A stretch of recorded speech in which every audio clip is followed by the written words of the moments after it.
Ahojte. Skúšam outfity.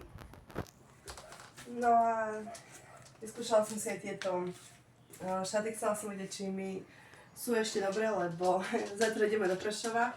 No a ako som skúšala outfity, tak som samozrejme zistila, že veľa vecí som už musela dať opäť preč, ďalšie.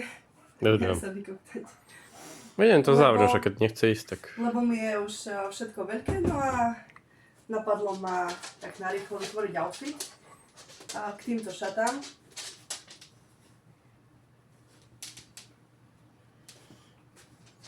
Mám ich z Temu. Oni ako majú ramienka, hej. Ale mne sa viac páčia bez ramienok. Takže ramienka, no ale ramienka som schovala. Takže pauzni. Pauzni.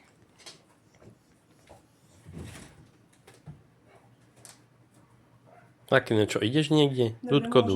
môžeš ako... Takže máme tu otvorené dvere, áno, lebo náš ľudko nevie, čo sa bude diať. Prípadne potom môžeme ísť na chodbu. Áno, toto je tetovačka. Ale... neviem, asi som si ju dávala narýchlo, vtedy keď sme išli na stredko BDSM.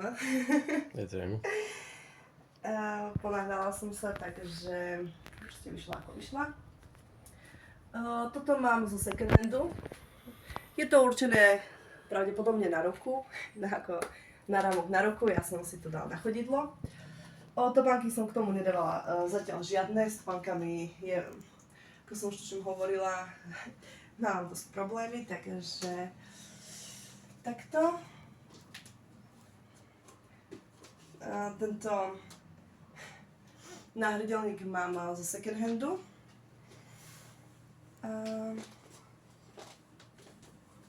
Čo hovoríš, Miláčik, na môj outfit? Paráda, sexy sám.